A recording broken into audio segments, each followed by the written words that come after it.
All right, everybody, welcome back to the podcast. Our guest today is Jim Sciutto. He's the Chief National Security Correspondent at CNN, also the anchor of CNN's Newsroom, and he's the author of a great new book.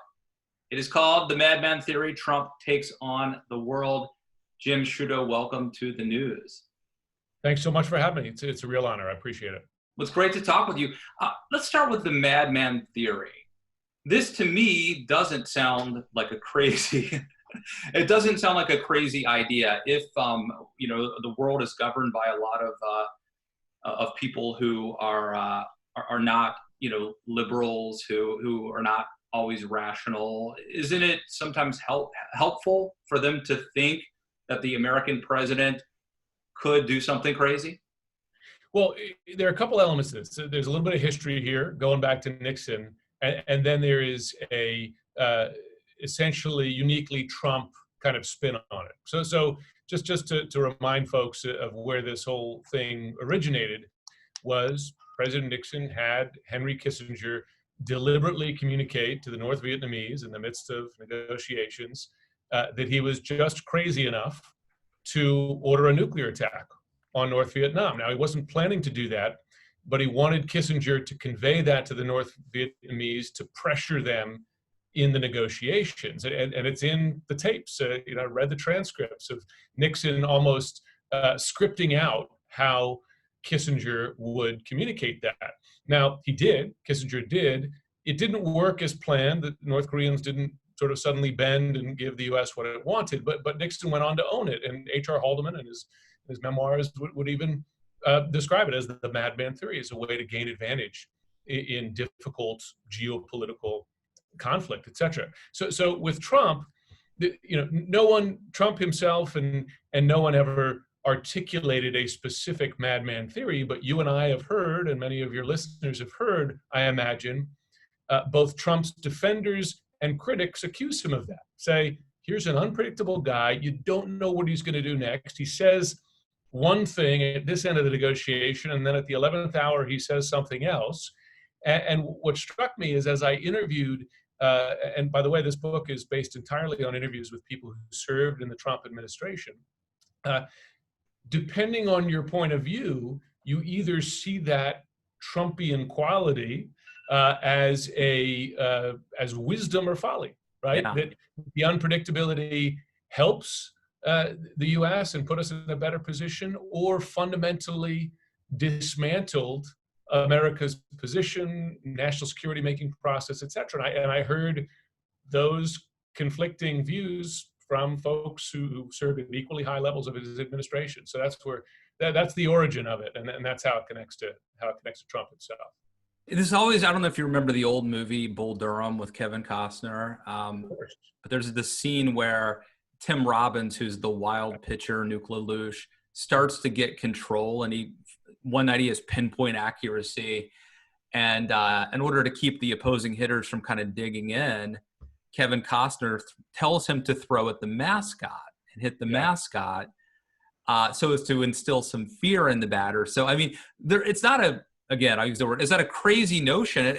Is it, I wonder if maybe like Ronald Reagan might be an example of somebody, I don't know that they called it the Madman Theory, but Reagan wasn't perceived as being crazy, but I do think that, if you look at like Libya, or even we're going to bomb Russia in 5 minutes, I wonder if that might be the time that it might have effectively been employed for our benefit.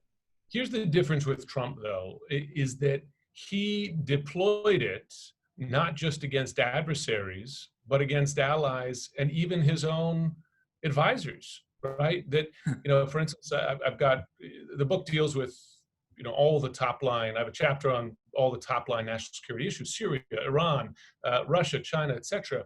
And there are multiple instances. I'll take Syria, for instance, where the president deployed, if you want to call it a strategy, but this unpredictability against his own staff, right? I mean, he twice withdrew from Syria by tweet, right? With no national security process. There was no deep discussions in the Situation Room laying this out and what it was going to achieve. He got off the phone with Erdogan, and all of a sudden he said, "We're out," right? Now, then the script flips, because a couple of weeks later, he kind of reverses that pullout or kind of waters it down a little bit, and that happened twice. So you know, one of the differences, again, look at the dealings, for instance, with NATO allies, right, is keeping them arguably on edge as much as you keep Russia in that particular conflict. And that's where, you know, it's interesting. I'm sure you saw Robert O'Brien's op-ed in the Washington Post, kind of comparing Trump policy towards Russia to Reagan.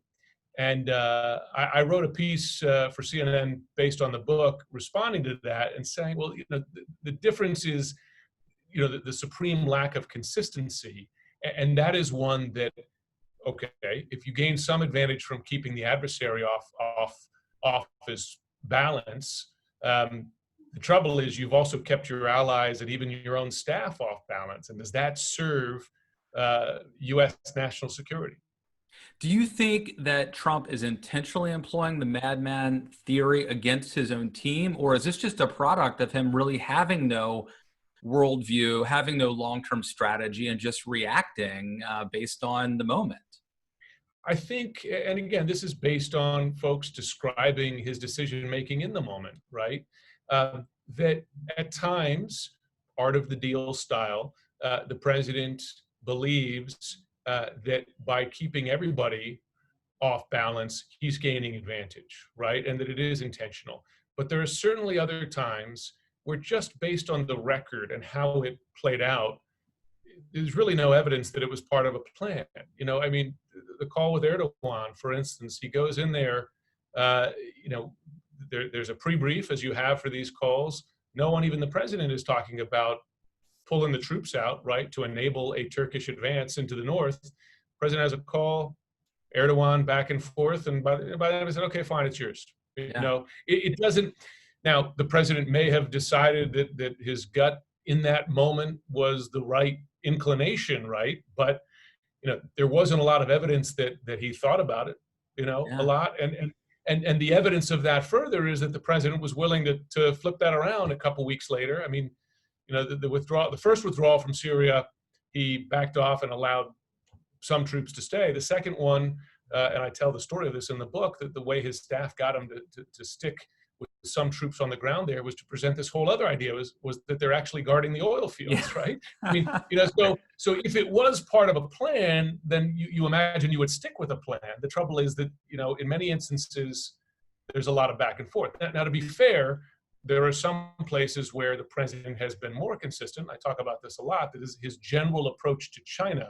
And again, there's a wiggle room there, but his general approach to China has been consistently confrontational. I'm going to get to that in a second, but just to stay on the inconsistency for a minute, and you mentioned Russia a little earlier, I just want to read a little bit of your book here, because it shows how hard it is to be a commentator. You know, Hugh Hewitt had a piece, I think, in the Washington Post this week where he's laying out kind of a conservative argument for reelecting Trump. And you could make that argument, but then Jonathan Chait went through, you know, and like wrote the context underneath of all of it. And like, well, what about this? What about this? And let me just read from the book here. You write, Donald Trump's defining moments might snap a flagpole. As president, he stood next to Vladimir Putin in Helsinki and took his word over the entire U.S. national security community. He excused the brutal murder of Jamal Khashoggi by Saudi agents, saying he fell in love with the North Korean dictator. He turned a blind eye to North Korean aggression at home and abroad. He pressured Ukraine to investigate Joe Biden. You go on and on and on. But then you say, it's the same president, however, who walked across the border into North Korea, a moment few would have imagined years or months before. He ordered the operation to kill the most feared man in Iran, Soleimani, a decision his predecessors had considered but balked at. And it was during his term that the U.S. forces killed the leader of ISIS. So, you know, you could make an argument that this is if you're a conservative, let's say, you could make an argument that this is a peace through strength, strong leader. Or you could also make an argument this is a guy who like sides with dictators over Americans. And both would be right, actually. They would be on the individual level, right? You know, one thing I asked everyone I interviewed, and just a few folks I'll throw out there just so people get a sense of the range, but I spoke to H.R. McMaster, of course, is, you know, a very mainstream kind of guy who was his national security advisor. spoke to Fiona Hill, you know her positions and role on Russia, Joseph Yun in the midst of the North Korea negotiations, but also Steve Bannon, Peter Navarro, still in the administration, to get their sense of this. The thing is, I asked each of them and said, okay, give me the, if not the bumper sticker, give me the phrase, the slogan, the description of Trump's foreign policy. Well, what is it? Is it stability through strength? Is it flexibility in the moment? That kind of thing.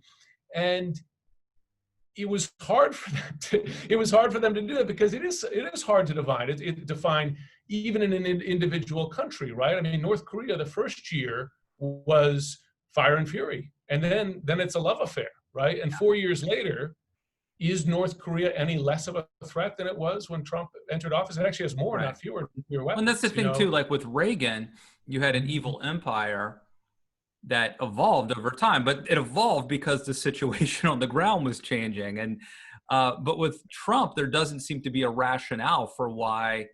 And I actually think this sends dangerous messages. So like, I thought that killing Soleimani was dangerous, and that in a sense, Trump had emboldened Iran by allowing them to take provocative actions and not responding, which lulled them into a false sense of security. And then he goes from doing nothing to doing something huge. I thought that was a dangerous escalation. Like, maybe he could have met along the way provocation with some punishment instead of letting it sort of come to a head like that.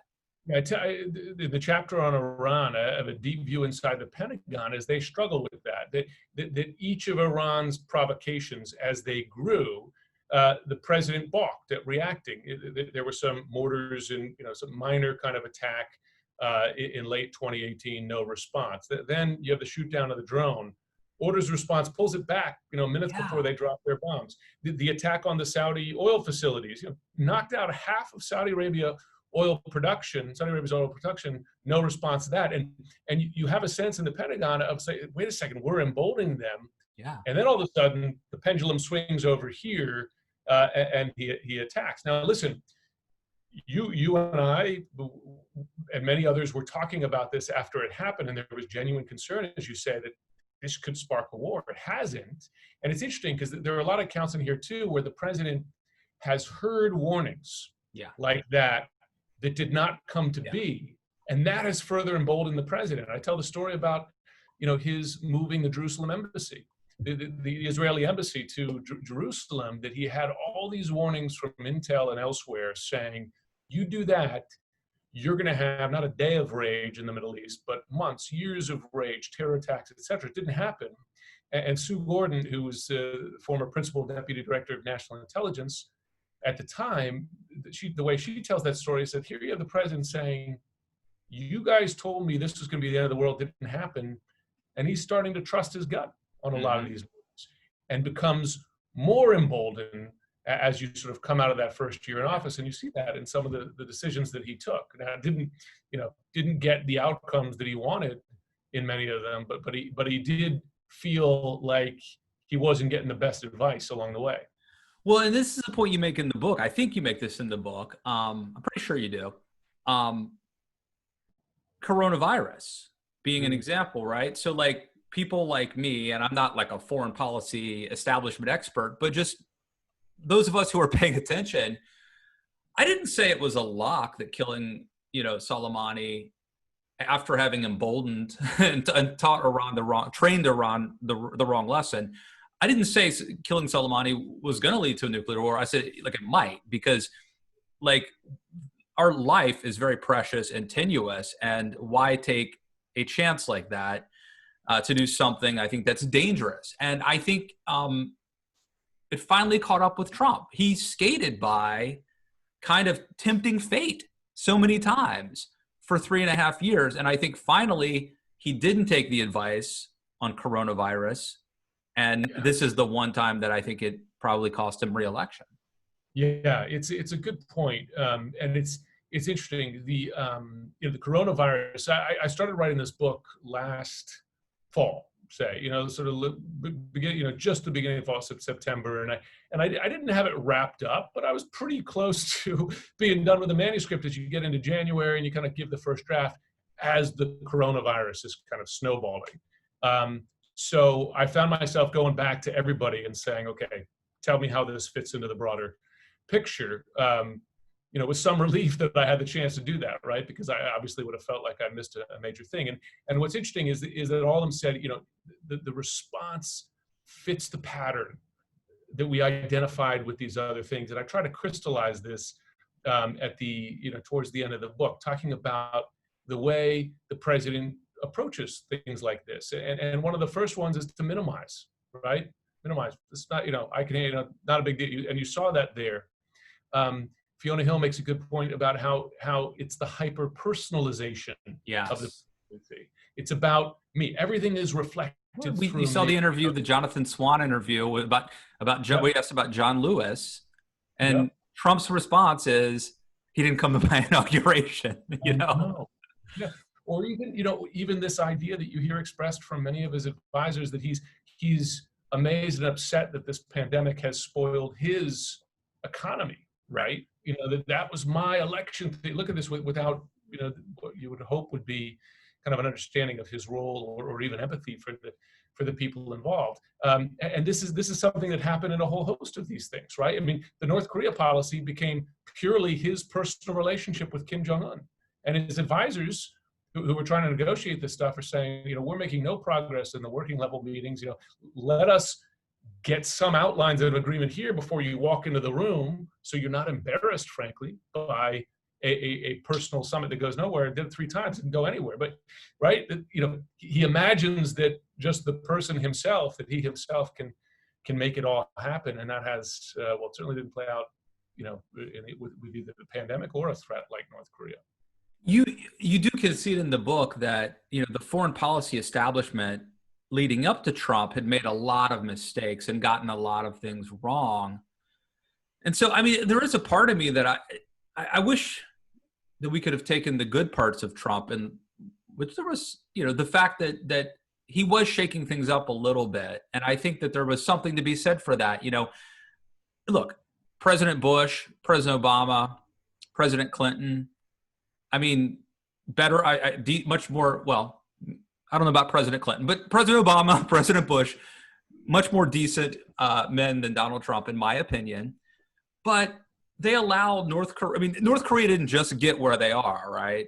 Iran didn't just get where they are. China didn't just get where they are. We allowed things to fester over the course of bipartisan administrations, over the course of decades, actually. And Trump inherited a lot of problems. And I guess I'll just sort of phrase it in the form of a question, which would be, is there something to be said for Trump's decision to not follow the so-called experts? Well, there's one thing I try to do in this is get a sense of the why, right? What are not just the politics, but what's the driving force behind Trump's approach? And a lot of this comes out in the conversations with Navarro and Bannon. Bannon makes a good point. Like he talks about the deplorables, and he says, here are the deplorables who, one, lost their jobs to globalization, right? Both, which is on Republicans and Democrats, right? Administrations previously. And then he's like, and they had to send their kids to the foreign wars, right? So he's like, to use his words, they're fucked both times, as you'd imagine in a Steve Bannon interview. And as you listen to that, you say, I mean, you get that, right? What they bore the brunt, right, of these mistakes. And Peter Navarro, who is, and you're familiar with his way of approaching a lot of these issues. He said, when I ask him about Trump blowing up consistent bipartisan U.S. foreign policy principles on things like supporting NATO, and he's like, what has the establishment got right? And he's like, they got us in the Iraq War. They, as you say, they stood by why North Korea got a nuclear weapon, all this kind of stuff. And you have to sit back and say, you're right. They got a lot wrong. Now, the trouble is this, and I try to do this in the book. I do it in a chapter. I say, okay, here's the before and after of Trump on each of these issues, North Korea. Okay, so he blew up the model. Are we any safer from his approach? Measurably, no. Iran, you mentioned Iran. Yes, the nuclear deal 2015, certainly not perfect, but Iran's nuclear program was under greater restrictions then than it is today. So if you measure it by, before and after, the iconoclastic approach has gotten you nowhere better, and arguably in some of these situations gotten you into a worse situation. I agree. I agree, and I could see it coming, because you could listen to Donald Trump talk for 5 minutes and realize that he lacks character, or that he doesn't have a long-term strategy or a compelling worldview. I just wish that we could have taken some of the good, which would be, like, okay, I always go to movies. I went to Bull Durham earlier. I'll go to Moneyball now, right? I mean, there were a lot of assumptions. One of my favorite movies, man. We speak the same language. All my movies are baseball movies, apparently. Like in Bull Durham, like in Moneyball, they were making all sorts of assumptions about the way things had always been traditionally. And Billy Beane shook it up, but he wasn't crazy. Billy Beane, he was called crazy. He was in some ways revolutionary, but he didn't decide, well, we're not going to play 162 games, or we're not going to wear uniforms. I mean, he rethought the game, and I wish that there was a way that we could have had that. But I guess it's just, I wonder psychologically, like, if someone is willing to be a rebel and a revolutionary, how do they know where to draw the line? Yeah. That's another revelation of this for me, is that Trump had no process for this, right? I mean, literally blew up the national security policy making, organization. I mean, you have all these agencies, cabinet secretaries, national security staff, and again, you and I know how much this is ballooned. There's no question, but it's built to bring the best information, intelligence, and analysis and advice to the president's desk. And the president has deliberately, in many instances, arguably most, exiled that or undermined it. Yeah, right? No, you have a story. You have a great story in the book about how the briefings, like, at some point the briefings became 3 bullet points, and then they realized he wasn't reading all 3, so it became 2 bullet points. Well, it was a way I tell, like, when H.R. McMaster came in, he realized that his team that he wasn't reading his briefing notes. So in other words, instead of having a briefing packet, like a few pages like this, he put it on. He said, okay, 3 bullet points on a note card. And they started to realize, based on their conversations, that he wasn't even getting through all 3 of them. He was just reading the first 2. So they started focusing the useful information on the first 2. And the third one was kind of a throwaway line. And then they started realizing he wasn't even reading that. And listen, you could be the most, brilliant businessman, baseball manager, or politician, but you need information, right? Yeah. And if you're ignoring that, and frankly, advice and debate. I mean, that's the other thing, is that increasingly you look at the structure of decision-making in the White House, and anybody who is willing to challenge the president is gone. And then you end up with this kind of, yes man culture. I mean, as I was watching the Jonathan Swan interview the other day with the various briefing notes showing how great the COVID response is going, what struck me was not just that the president was grasping for things that showed everything to be fine, but that folks around him were willing to give him stuff that somehow proved that point to him. And Peggy Noonan, I've heard her say before that, when you worked for Reagan, he was the great delegator, and you didn't have to wonder what Reagan wanted to do. A couple big things: beat the communists, beat the Soviet Union, restore faith and optimism in America. And if you worked for him, you didn't have to go and check, well, what does he think about this issue? Because there was like this large overarching strategy and messaging, and you kind of knew how to fit that in. In the case of Trump, well, okay, if you're attacking the media, you're okay. If you're praising Trump, you're okay. But as you note in the book, other than that, I mean, nobody in the government knows if they can make a lasting decision without checking in with him. So there's got to be, I don't know, thousands of people who work in an administration who are making decisions. And if they are not confident that they have the authority to do that, then government really comes to a stop.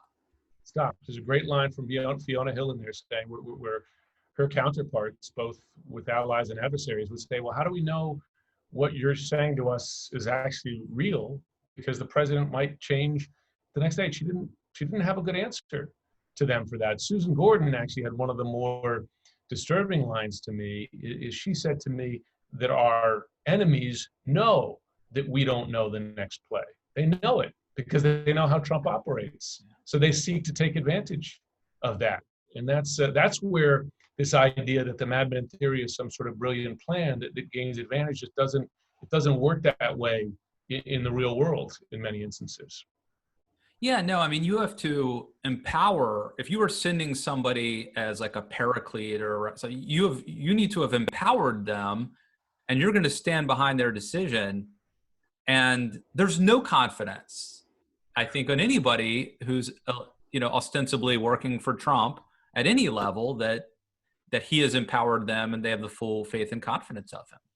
Yeah, it's interesting because you see that playing out in here to a domestic issue, the current negotiations on stimulus package, right?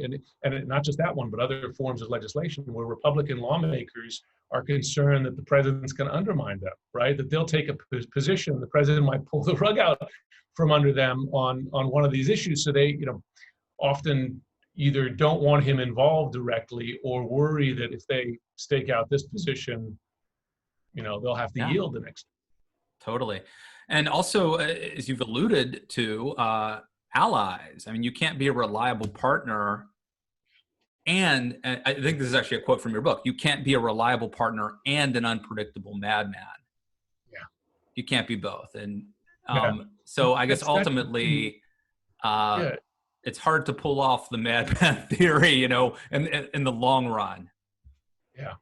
And you hear that from, and that's the thing, if your allies are telling you that consistently, I mean, look at the relationship, and I talk about this a lot in the book, with America's allies in Europe, your oldest allies in the world, where you share, you have disagreements, but you share values, you share national security interests.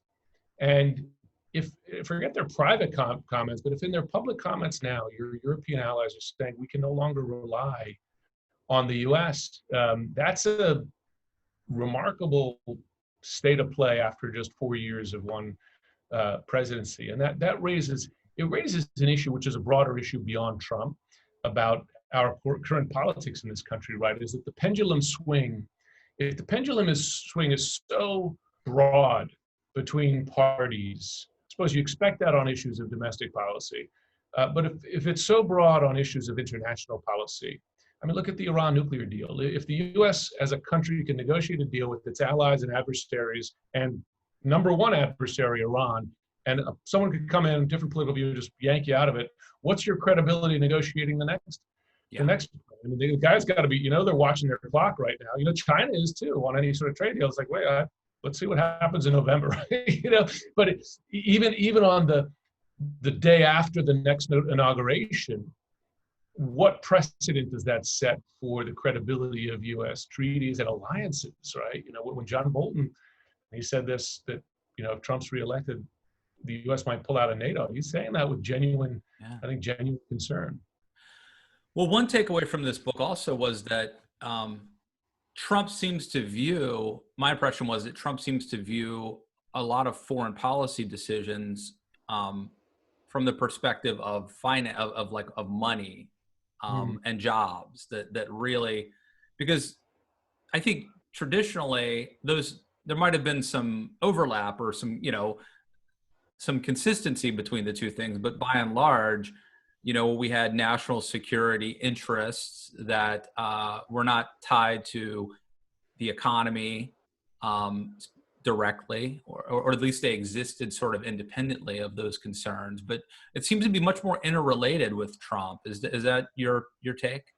It is, and it's interesting in the way, for instance, every president is briefed differently or has different kind of emphasis on in his intelligence briefings. But one consistent one I heard from people who have briefed him directly is that he wants more economic information intertwined in the intel briefings and his PDB, President's Daily Brief, etc. So he wants that. And you see that in the policy decisions.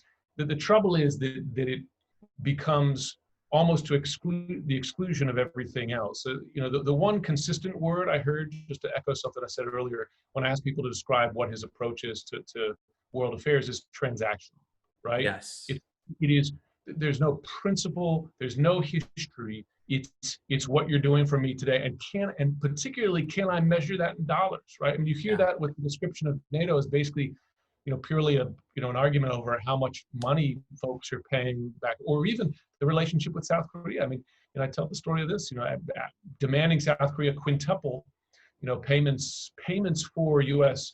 troops. They're bragging about, for instance, Saudi Arabia paying for U.S. deployments in the Middle East. You're like, wait a second, is this a gun for hire? In this case now. So it goes beyond what the economic benefit is for the U.S., a legitimate concern, I imagine for folks at home too, to that being the only measure. What's the dollar value? I mean, in his understanding of, trade is that if there is any deficit, you're losing, right? Even when it doesn't really make a lot of sense in economic, sometimes there's times you need to buy more from one place than they buy from you.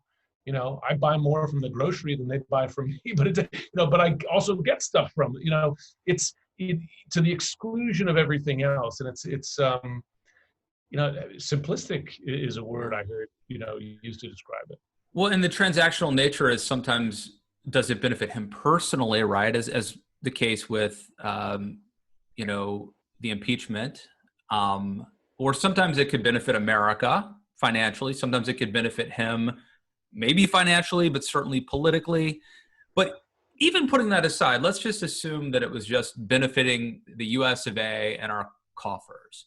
That's not terribly inspirational. I mean, if I'm running a baseball team, I'm not going to talk about, if we win today, our profits are going to go up and you're going to get your bonus. Like, okay, maybe that's one motivation, but we're fighting for the city of Baltimore, and we're going to show everybody that last year wasn't a fluke. I mean, any motivator, if you're a coach, if you're a business leader, you would want to be transformational and talk about things that are maybe transcend pecuniary interests. And Trump doesn't do that. He doesn't motivate that way. It's a nihilistic view to some degree. It's zero sum. There is no sort of multiplier. There's no benefit beyond. I mean, think of, or even an alliance like NATO providing peace in Europe. Shared interests, democratic values, etc., which will allow the exchange of ideas, as well as a peaceful place to do business for the world. That there are, beyond just having troops there to protect them from an invasion by Russia, right? It's about protecting the rule of law and creating an environment that benefits everybody. I mean, that's the, I don't have to explain it to you or anybody listening today, but that's the theory of U.S. policy, bipartisan, for decades post-war. And there's a lot of evidence that it's sort of like, again, we certainly see the costs of being policeman to the world, but having a robust military presence in Asia has helped preserve the peace there to a degree that many countries there both benefit from and are, I don't know if grateful is the word, but are aware of the benefits of that. So there's more benefit to sailing a U.S. aircraft carrier through those trade routes than just flexing your military muscles. It's about keeping the peace. And that's the thing, is that the Trump view of the world is small. It's not big picture. And that's the thing a lot of his advisors have struggled to try to kind of explain to him, try to get through to him that there's a lot of benefit to us beyond whatever the dollar bottom line is. You mentioned how he was motivated to stay in Syria because of oil or something, right? I mean, I hate to keep going back to Reagan, but I think it's useful to compare Reagan to Trump because in some ways they're similar in some ways, and they're both, conservative Republicans. I guess it depends on how you how those words mean different things to different people. But the perception is, so I'll use Reagan. I mean, Reagan invoked he wanted to cast the Soviet Union as evil, and that's a moral thing. And so he utilized that, and part of that was like helping dissidents and meeting with people who'd been in the Gulag and things like that, right? And sort of unleashing a moral war against not just an economic war, but also a moral war. Donald Trump does the opposite. He does not believe in American exceptionalism. In fact, he thinks we do it too. They kill people, we kill people. You talk about that in the book. So let's end on that, because that's one area where I think Trump has done a lot of damage, and conservatives should be more unhappy about this. It's the most anti-Reagan-esque, is it not? Because it extends beyond Putin. I mean, his admiration for Erdogan, for Kim. It's interesting. I asked everyone in the book to explain to me his deference to Russia, because that's the other most consistent part of his foreign policy, right? Is deference to Russia. And I know folk, he will claim to no one's tougher on Russia than Trump, but I'm sorry, that doesn't stand to the record, right? If you look at, for instance, not just not standing up to them for interference in the election, but the withdrawal of troops from Europe, being sort of frog marched into accepting, to instituting sanctions passed by large majorities in Congress. So I mean, there are so many examples of where he backed down, and I asked folks, explain that to me. And the best explanation they could come up to is this admiration for Putin, admiration for the power that he has, for a shared sense that we're all just the same. I recount this in the book, but I'm sure folks remember his interview with O'Reilly. When Putin is a killer, he says, well, we've done a lot of bad things too, which he said again, by the way, the other day, talking about Russia supplying arms to the Taliban, which targeting U.S. troops and Afghanistan. He said, well, we did the same thing. He doesn't see the difference. And my fear is that Putin's going to bring this up with the next, 10 years from now, he's probably still going to be there. And some Americans going to try to talk about how we're different. And he's going to say, well, your own president says that you said this. Yep. It's amazing how often those, even the terminology is common. I mean, listen, the nominee to be the new ambassador to Germany, when he described the new U.S. ambassador to Germany, might as well be reciting Dmitry Peskov, the Kremlin spokesman on Ukraine, saying that Eastern Ukraine is basically Russian. And so, you don't even have to, Putin doesn't even have to make stuff up, right? You just quote from the statement there. And that, that's another one of those cases where, lost soft power, which is definitely you don't have to be an idealist to, and again, going back to Reagan, to talk about the benefits of American soft power that you hope represents something different in terms of freedom and a democratic system and an economic system that does not work via cronyism and so on. I mean, all that kind of lost, or a president seeking his own personal financial gain instances in terms of foreign policy moves. The loss of that, it's amazing to me how, difficult an argument it is to make today, in the age of Trump. But, and again, like I said, the book is based entirely on folks who work for him, right? Appointed by him. And many of these criticisms come from them. I was at the pool this week and reading your book, and it's a cool cover. And my wife thought for the first few hours, she thought I was reading like a book about the TV show Mad Men. Like, I guess it was like the Madman Theory, how to live your life like whoever the guy was in that show. Happily, it is not that. And by the way, we've only scratched the surface. You have an entire chapter on China, one on Ukraine, one on North Korea, one on Iran.